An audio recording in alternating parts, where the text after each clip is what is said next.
আজকে আমরা বোটানির খুব সহজ একটা চ্যাপ্টার তোমাদের সামনে আলোচনা করব।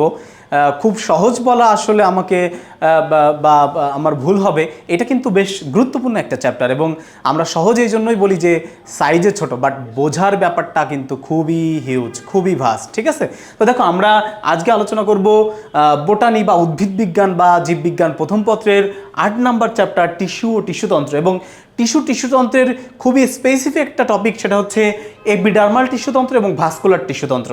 আমরা জানি এখানে মোট 3টা টিস্যুতন্ত্র আছে, এপিডার্মাল টিস্যুতন্ত্র, গ্রাউন্ড টিস্যুতন্ত্র এবং ভাস্কুলার টিস্যুতন্ত্র। এখন এই আলোচনায় যাওয়ার আগে আমরা টিস্যু জিনিসটা কি এইটা জাস্ট একটু শিখে আসি। দেখো টিস্যু হচ্ছে এমন একটা জিনিস, টিস্যু হচ্ছে এমন একটা জিনিস, সেটা হচ্ছে একই জায়গা থেকে তৈরি হতে হবে, একগুচ্ছ কোষ হতে হবে। তাহলে দেখো একটু খেয়াল করো, একগুচ্ছ কোষ একই জায়গায় তৈরি হবে, একই স্থানে অবস্থান করবে এবং সমধর্মী হবে। যখন এই 3টা বা 4টা শর্ত পূরণ করবে তখন তাদেরকে আমরা বলবো টিস্যু। তার মানে একটা সমন্বিত কোষগুচ্ছের একটা অ্যাকশন বা একটা ক্রিয়াকে আমরা কি বলতেছি? টিস্যু। এই টিস্যুটা কেন তৈরি হলো? টিস্যু তৈরি হওয়ার প্রধান উদ্দেশ্য হচ্ছে শ্রমবিভাগ। যেমন ধরো আমার হাতের পেশিগুলো এক ধরনের কাজ করতেছে, আমার পায়ের পেশিগুলো এক ধরনের কাজ করতেছে, আমার স্টোমাকের পেশিগুলো এক কাজ করতেছে, আমার প্রজননতন্ত্রের পেশিগুলো এক কাজ করতেছে, বাট প্রত্যেকটা টিস্যু দিয়ে তৈরি এবং প্রত্যেকটার কাজ কিন্তু ডিফারেন্ট। বুঝতে পেরেছো? একটু খেয়াল করে দেখো, এই টিস্যুগুলো মিলেই একটা সিস্টেম তৈরি করে ফেলছে। সিস্টেম মানে কি? তন্ত্র। ঠিক এই কারণে টিস্যুর পরবর্তী স্টেজ হচ্ছে টিস্যুতন্ত্র। একটু খেয়াল করো, দেখো আমাদের যেমন আছে পরিপাকতন্ত্র। দেখো এই পরিপাকতন্ত্রের স্পেসিফিক কাজ হচ্ছে খাদ্য পরিপাক করা। এর পরবর্তীতে আছে কি? ত্বকতন্ত্র। ত্বকতন্ত্র হচ্ছে মানবদের সবচেয়ে বড় একটা তন্ত্র এবং দেখো একবারে চুলের আগা থেকে শুরু করে পায়ের বৃদ্ধাঙ্গুলের নখ পর্যন্ত কিন্তু বিস্তৃত। এইরকম আরও অনেকগুলো কঙ্কালতন্ত্র, শ্বসনতন্ত্র, তুমি কত ধরনের তন্ত্র আসলে দেখতে পাও। এখন আমাদের আলোচনার বিষয় হচ্ছে এই টিস্যু কয় ধরনের এবং সে আলটিমেটলি কি কাজ করে। ঠিক আছে, টিস্যু আমরা নর্মালি জানি হচ্ছে 2 ধরনের, একটা হচ্ছে ভাজক টিস্যু আর একটা হচ্ছে স্থায়ী টিস্যু। এখন দেখো ভাজক শব্দটা এসেছে এরকম জায়গা থেকে যে অনবরত বিভাজিত হচ্ছে, প্রতিনিয়ত বিভাজিত হচ্ছে। তার মানে এই টিস্যুগুলো মূলত জীবন্ত উদ্ভিদের একবারে উপরে একবারে পাশে, মানে প্রতিনিয়ত যে বৃদ্ধি পাচ্ছে এরকম জায়গাগুলোতে থাকে। তারপরে আছে কি? স্থায়ী টিস্যু, যার আর আসলে বিভাজিত হওয়া পসিবল না বা আর বিভাজন তার সম্ভব না বা বিভাজিত হয়ে গেছে, শেষ পর্যায়ে চলে আসছে, ঠিক এইরকম জায়গাগুলোতে থাকে। ভাজক টিস্যুর আরও অনেকগুলো ক্লাসিফিকেশন আছে, সেটা বিভিন্ন জিনিসের উপর ডিপেন্ড করে, যেমন উৎপত্তি অনুসারে, অবস্থান অনুসারে, কাজ অনুসারে, কোষ বিভাজন অনুসারে, এরকম 4 ভাগে আবার এদেরকে ভাগ করা হয়েছে। এই বিভাজনগুলো আমরা ইনশাল্লাহ ক্লাসে বিস্তারিত আলোচনা করব। আজকে আমাদের যে অ্যাটেম্প্ট সেটা হচ্ছে এপিডার্মাল টিস্যুতন্ত্র। এরপরে এরকম স্থায়ী টিস্যুরও এরকম সরল, জটিল, তরুক্ষীয় টিস্যু আছে, এগুলো আমরা ক্লাসে অবশ্যই আলোচনা করব। পরবর্তী দেখো আমরা যে টিস্যুতন্ত্র নিয়ে আলোচনা করব, এই টিস্যুতন্ত্রের মধ্যে বিজ্ঞানী স্যাক্স বলছে এই টোটাল টিস্যুতন্ত্রকে 3 ভাগে আসলে ভাগ করা যায়। এই টোটাল টিস্যুতন্ত্রকে কয় ভাগে? 3 ভাগে ভাগ করা যায়। একবারে 1 নম্বরে আছে কি? এপিডার্মাল টিস্যুতন্ত্র।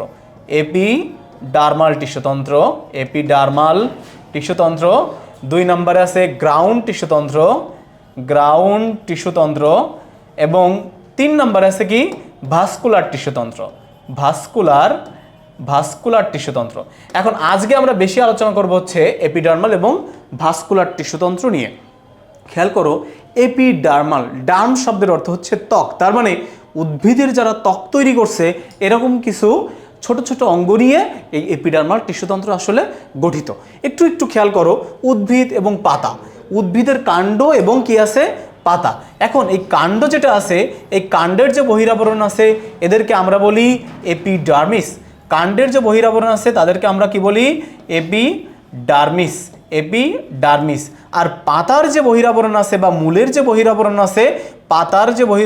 আছে সেটাও এপিডার্মিস। এবং মূলের যে বহিরাবরণ তাদেরকে আমরা বলি এপিব্লেমা। কি বলি? এপিব্লেমা। এইটা মোটামুটি মেডিকেল এবং ডিউতে অনেকবার কিন্তু পরীক্ষায় প্রশ্ন আসে, এই ছোট্ট একটা লাইন থেকে যে মূলের বহিরাবরণটা আসলে কি এইখান থেকে প্রশ্ন আসছে কি এপিব্লেমা। এবং দেখো এপিডার্মাল টিস্যুতন্ত্রের মধ্যে একটা কোষ তোমরা হরহামেশাই পড়বে, সেটা হচ্ছে বৃহৎ আকৃতির একটা ত্বকীয় কোষ, যেটাকে আমরা বলি বুলিফর্ম কোষ। কি কোষ বলি? বুলিফর্ম কোষ বলি, বুলিফর্ম কোষ। এই বুলিফর্ম কোষ কোন কোন উদ্ভিদে দেখা যায়? নর্মালি আখ, ভুট্টা, এই সমস্ত উদ্ভিদে আসলে দেখা যায়। এবং এদের কাজ থাকে, এরা নর্মালি পাতার প্রসারণ ও বিকাশে হেল্প করে। কোথায় হেল্প করে? পাতার প্রসারণ ও বিকাশে। একটা উদ্ভিদকে যদি তুমি চিন্তা করো, পাতা না থাকলে কিন্তু তার লাইফ এক্সিস্ট করে না। পাতা নেই যে উদ্ভিদের, সেই পাতা কিন্তু না থাকলে তার শালক সংশ্লেষণ থেকে সব ক্রিয়াই কিন্তু ব্যাহত হয়। এই কারণে পাতা খুব গুরুত্বপূর্ণ একটা অর্গান, এবং তাকে বিকশিত হওয়া, তার পানি সঞ্চয় করা, তার সমস্ত কাজ কিন্তু এই বুলিফর্ম কোষ কাজ করে। অনেক সময় রিটেন প্রশ্নে আমি তোমাদের বলেছি যে এরকম আসতে পারে যে বুলিফর্ম কোষ কি? বুলিফর্ম কোষ হচ্ছে বৃহৎ আকৃতির একটা ত্বকীয় কোষ, এবং যার প্রধান কাজ হচ্ছে পাতার প্রসারণ বিকাশে হেল্প করা, পানি সঞ্চয় করা। এবং আমরা এখন দেখো এই এপিডার্মাল টিস্যুতন্ত্রের কিছু উপাঙ্গ নিয়ে আলোচনা করব। এপিডার্মাল টিস্যুতন্ত্র টোটাল ত্বক, এখন ত্বকে কি কি থাকে আসলে একবারে প্রথমেই যদি দেখো, সেটা হচ্ছে মূল বা কাণ্ড। মূল বা কাণ্ডের এরকম ছোট ছোট রোম থাকে। এটা কিন্তু ডিউতে আসছে পরীক্ষায় কোশ্চেন যে কোনটি এপিডার্মিসের অংশ নয়, তো এইখানে কিন্তু রোম ছিল, বাকি অন্যান্য অংশগুলো দেয়া ছিল। এখন এই রোমটা দেখো, যদি কাণ্ডের আমরা এরকম রোম ধরি বা ট্রাইকম ধরি, এইরকম রোম যদি থাকে, নর্মালি কাণ্ডের ক্ষেত্রে বা পাতার ক্ষেত্রে গায়ে একটা আস্তরণ থাকে, সেই আস্তরণকে আমরা অনেক সময় বলি কিউটিকল। কি বলি? কিউটিকল, যেটা মোম সদৃশ। তোমরা দেখবে কচুর পাতার উপরে পানি থাকে না, কচুর পাতার উপরে পানি নিলে সেটা কিন্তু সাথে সাথে আবার পড়ে যায়, বা পানি ছিটকা লাগলেও সেটা সাইডে পড়ে যায়, মানে ওর উপরে আমরা আসলে পানির অস্তিত্ব পাই না। বাট অন্যান্য পাতার ক্ষেত্রে দেখবা পানি থেকেই যায়। এখন মূলের ক্ষেত্রে মূলের কাজটা কি? পানি উত্তোলন করা বা পানি শোষণ করা। এইখানে কিন্তু কোনোভাবেই কিউটিকল থাকে না, এবং এরা নর্মালি সবসময় কি থাকে? এককোষী। কেমন থাকে? এককোষী থাকে। এটা খুব গুরুত্বপূর্ণ একটা প্রশ্ন, এবং বারবার ইউনিভার্সিটি পরীক্ষায় এসেছে। এবং কি থাকে? সর্বক্ষেত্রে কিউটিকল বিবর্জিত। কেমন থাকে? সর্বক্ষেত্রে কিউটিকল বিবর্জিত। মানে কিউটিকল থাকলে তো সে তো আর পানি অ্যাবজর্ব করতে পারবে না, শোষণ করতে পারবে না। ঠিক এই কারণেই মূল রোম কেমন থাকে? কিউটিকল বিবর্জিত থাকে। এরপরে শল্ক আছে, কোলেটার্স আছে, বাট আমাদের সবচেয়েতে গুরুত্বপূর্ণ একটা হচ্ছে থলে বা থলি। এক কথায় আমরা বলতে পারি পানি থলি। কি বলতে পারি? পানি থলি। এখন একটু খেয়াল করে দেখো, বরফ উদ্ভিদ নামে এরকম একটা উদ্ভিদ আছে, বরফ উদ্ভিদ নামে এরকম একটা উদ্ভিদ আছে যার বডিতে এরকম পানি থলি থাকে। এই পানি থলি থাকার কারণে যখন বরফ পড়ে, ওই পানিটা বরফে পরিণত হয়ে যায়, এবং তাদেরকে নাম দেওয়া হয়েছে কি? বরফ উদ্ভিদ। কি নাম দেওয়া হয়েছে? বরফ উদ্ভিদ। মানে পুরো বডিটাই মনে হয় কি বরফ দিয়ে তৈরি। এবং এর সায়েন্টিফিক নেম অনেকবার পরীক্ষা এসেছে, এবং কিছু ক্রিটিক্যাল কোশ্চেন জাহাঙ্গীরনগর ইউনিভার্সিটি এবং গুচ্ছতে তোমরা দেখতে পারবা। ঠিক আছে, গুচ্ছতে এবং ঢাকা ইউনিভার্সিটি এবং জাহাঙ্গীরনগর ইউনিভার্সিটি তোমরা দেখতে পারবা। এর সায়েন্টিফিক নামটা হচ্ছে মেজেম ব্রায়েনথেমাম মেজেম ব্রায়েনথেমাম। একটু বড় নামটা, বাট খুবই সহজ। দেখো, মেজেম ব্রায়েনথেমাম ক্রিস্টালিনাম,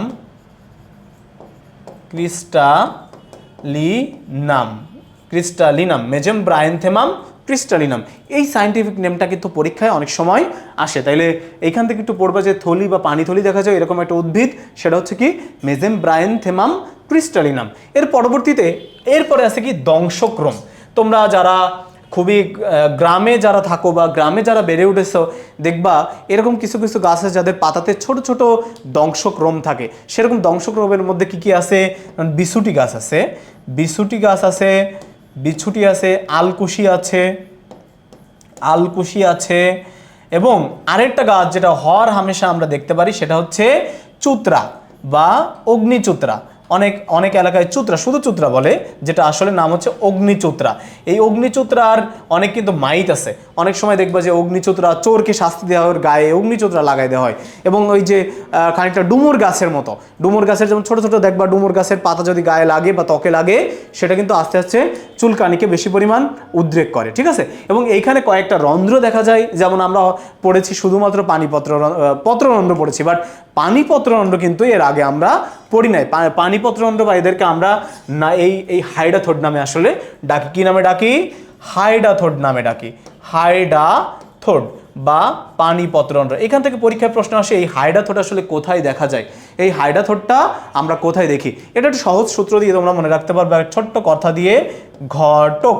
এই ঘটক দিয়ে পানি পত্রদণ্ড কোন কোন গাছে আছে তার অস্তিত্ব আমরা টের পাবো। দেখো ঘতে কি ঘাস, টতে টমেটো, টতে টমেটো, আর কতে হচ্ছে কচু, কচু। এই তিনটা উদ্ভিদে এই হাইড্রাথোড দেখা যায় এবং এদের দেখবা বিভিন্ন গ্রীষ্মমণ্ডলীয় অঞ্চলে বা গ্রীষ্মকালে পাতার কিনারা বেয়ে এরকম পানি এইভাবে আস্তে আস্তে আস্তে আস্তে পড়তে থাকে এবং এই তরল পানি গড়িয়ে পড়াকে বলে গাটেশন। ভেরি ভেরি ইম্পর্টেন্ট কোশ্চেন, কিন্তু এই তরল পানি গড়িয়ে পড়াকে কি বলে? গাটেশন। এটা কিন্তু পরীক্ষায় অনেক বেশি পরিমাণে এসেছে, ঠিক আছে? তাই দেখো এখান থেকে এপিডার্মিসের যে উপাঙ্গগুলো আমরা পড়লাম, এর মধ্যে তোমরা থলিটা খুব ভালোভাবে পড়বা, এর মধ্যে তোমরা দংশক্রমটা খুব ভালোভাবে পড়বা এবং এর মধ্যে আরেকটা গুরুত্বপূর্ণ কোশ্চেন হচ্ছে এই হাইড্রাথোড, এটা কোথায় কোথায় পাওয়া যায় এবং এই হাইড্রাথোডের মাধ্যমে পানি গড়িয়ে পড়াকে আসলে কি বলা হয়, এটা কিন্তু পরীক্ষায় বারবার এসেছে, ঠিক আছে? এরপর পরবর্তীতে আমরা ভাস্কুলার টিস্যুতন্ত্রে চলে যাই। ভাস্কুলার বলতে আমরা এটা বুঝি যে পরিবহন টিস্যুতন্ত্র। একে সহজ বাংলায় আমরা বললে কি যে খাবার পরিবহন করে, যে পরিবহন। গাছের কাজ কি? সে পানি উঠায় আর পাতায় খাবার তৈরি করে। এখন দেখো ভাস্কুলার টিস্যুতন্ত্রকে আমরা দুই ভাগে ভাগ করতে পারি, একটা হচ্ছে জাইলেম, আরেকটা হচ্ছে ফ্লোয়েম। জাইলেম আর কি? ফ্লোয়েম। এখন আমরা সহজে শিখেছি যে দেখো জাইলেমের কি কাজ আর ফ্লোয়েমের কি কাজ। বর্গীয় জ দিয়ে জাইলেম শুরু হয়েছে, শুধু এতটুকু মনে রাখবা, জাইলেম জল পরিবহন করে। পরীক্ষায় আসবে পানি পরিবহন করে কোন ভাস্কুলার টিস্যু, তখন উত্তর করবা কি? জাইলেম। আর বাকি যত খাবার দাবার যা যা আছে সবকে পরিবহন করবে ফ্লোয়েম পরিবহন করবে।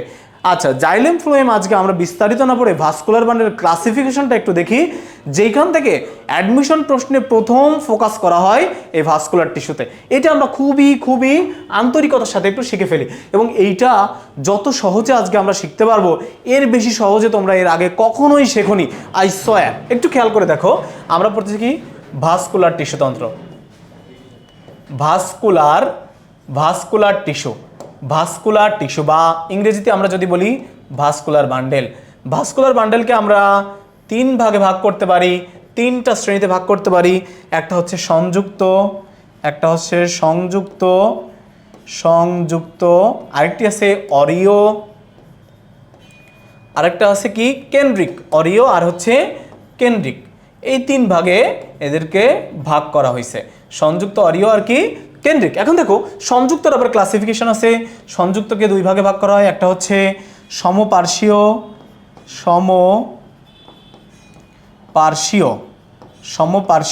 আরেকটা হচ্ছে সমদ্বিপার্শ্বীয়,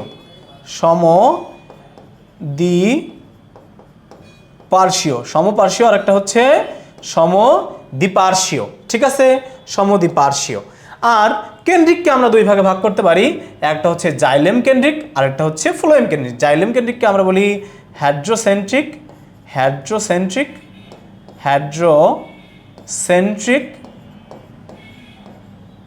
আর ফ্লোয়েমকে আমরা বলতে পারি হচ্ছে লেপ্টোসেন্ট্রিক।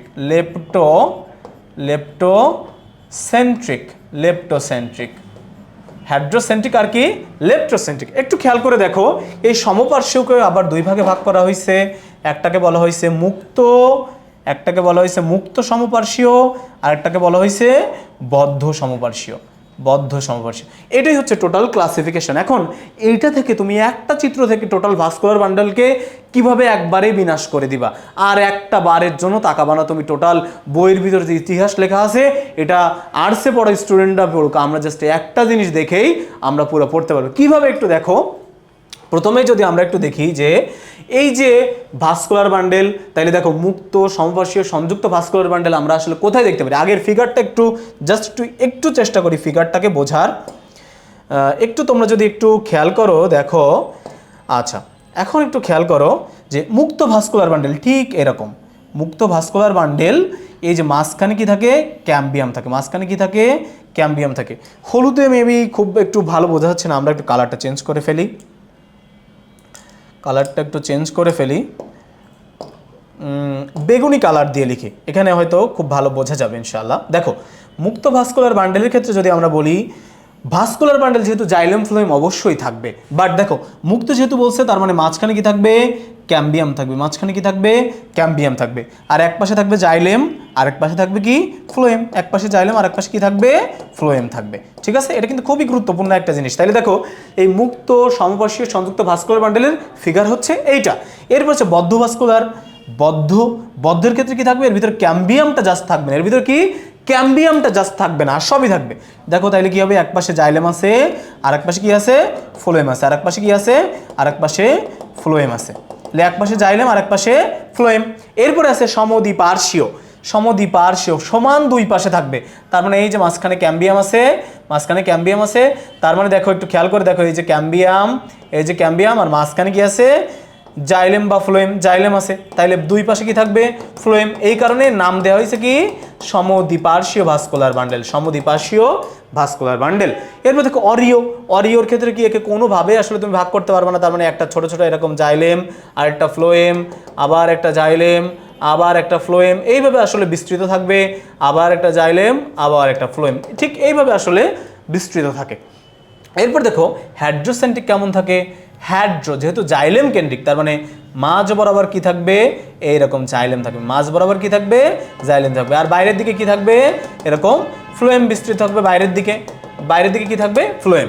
আর লেপ্টোসেন্ট্রিকের ক্ষেত্রে কি হবে, বাইরের দিকে থাকবে জাইলেম, বাইরের দিকে এই যে এরকম ছোট ছোট কি থাকবে, দাগ দাগ, এর দিয়ে আমরা জাইলেম বুঝিয়েছি, এরকম বাইরের দিকে কি থাকবে, জাইলেম, আর ভিতরের দিকে থাকবে ফ্লোয়েম, বা ভিতরের দিকে কি থাকবে, ফ্লোয়েম। এখন এই চিত্র তো পরীক্ষায় আসেই, চিত্রর পাশাপাশি তুমি কিভাবে বুঝবা যে এটা কোথায় থাকে, একদম ডিরেক্ট কোশ্চেন আসবে যে এই উদ্ভিদে কি দেখা যায়, অমুক উদ্ভিদে কি দেখা যায়, ঠিক এই টাইপের কোশ্চেন কিন্তু পরীক্ষাতে আসবে। এইটা তোমাদেরকে আমি একটু জাস্ট দেখিয়ে দিই, দেখো একটু খেয়াল করে দেখো যে আমরা প্রথমে দেখছি যে মুক্ত সমপার্শ্বীয় সংযুক্ত ভাস্কুলার বান্ডেল, এটা কোথায় দেখা যায়, এটা দেখা যায় কোথায়, দিকাতে, দিকা, দ্বিবীজপত্রী কাণ্ডে। এই দ্বিবীজপত্রী কাণ্ড বলে আমরা লিখলাম কি, দিকা, দ্বিবীজপত্রী কাণ্ড বলে আমরা লিখলাম কি, দিকা। এবং এটা কিন্তু নগ্নবীজি উদ্ভিদেও দেখা যায়, বাট নগ্নবীজিটা এত বেশি পরীক্ষায় আসে না, তাই দ্বিবীজপত্রী উদ্ভিদ কাণ্ডে দেখা যায় বলে আমরা কি লিখলাম, দিকা লিখলাম। ঠিক আছে, এরপরে বদ্ধতে এরা একবীজপত্রী উদ্ভিদ কাণ্ডে দেখা যায় বলে আমরা লিখলাম কি, একা,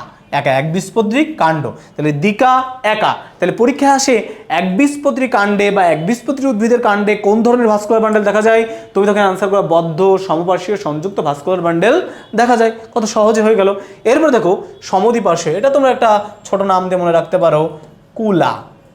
কুলাতে আমরা কি মনে রাখবো, কুতে হচ্ছে কুমড়া, কুমড়া, আর লতে হচ্ছে লাউ, লতে হচ্ছে কি, লাউ, তাহলে কুমড়া, লাউ। আরেকটা নতুন তোমাদের বইয়ে যুক্ত হয়েছে, সেটা হচ্ছে শশা, এটা কিন্তু পরীক্ষায় এসেছে। ঠিক আছে, তাহলে দেখো লাউ, কুমড়া, শশাতে সমদ্বিপার্শ্বীয় সংযুক্ত ভাস্কুলার বান্ডেল আমরা দেখতে পারি। অরিওতে কি দেখতে পারি, অরিও সমস্ত পুষ্পক মূলে দেখা যায়, সমস্ত পুষ্পক মূলে, সমস্ত পুষ্পক মানে যার ফুল হয়, যার ফুল হয় সমস্ত পুষ্পক মূলে আমরা এই অরিও ভাস্কুলার বান্ডেলটা দেখতে পারি। ঠিক আছে, হ্যাড্রোসেন্ট্রিক আমরা কোথায় কোথায় দেখি, এটা সহজে মনে রাখবা, PLSP।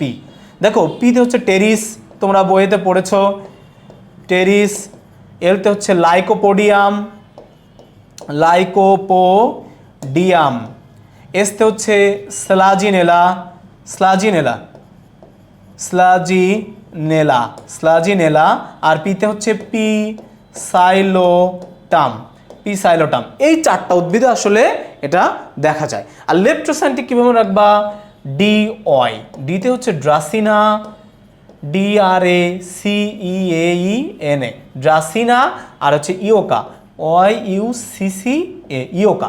এখন একটু খেয়াল করো, পরীক্ষায় প্রশ্ন আসছে ইওকা উদ্ভিদে কোন ধরনের ভাস্কুলার বান্ডেল দেখা যায়, লেপ্টোসেন্ট্রিক ধরনের ভাস্কুলার বান্ডেল দেখা যায়। পরীক্ষায় প্রশ্ন আসছে সাইলোটামে কোন ধরনের ভাস্কুলার বান্ডেল দেখা যায়, হ্যাড্রোসেন্ট্রিক ভাস্কুলার বান্ডেল দেখা যায়। পরীক্ষায় প্রশ্ন আসবে অরিও ভাস্কুলার বান্ডেল কোথায় দেখা যায়, একবীজপত্রী কাণ্ডে, দ্বিবীজপত্রী কাণ্ডে, শশা উদ্ভিদে না পুষ্পক মূলে, উত্তর হবে পুষ্পক মূলে। আশা করি তোমরা একবারে তোমাদের কনসেপ্ট ক্লিয়ার হয়েছে এবং সমস্ত ধরনের ইনফরমেশন কিন্তু একটা ফিগারের মধ্যে চলে এসেছে। আশা করি তোমাদের এখানে আর কোনো ধরনের সমস্যা নাই এবং প্রত্যেকটা ভিডিওতেই, প্রত্যেকটা ক্লাসেই তোমরা এইভাবে কনসেপ্ট ক্লিয়ার করে আসতে পারবে বলে আমরা আশা রাখছি। Thank you.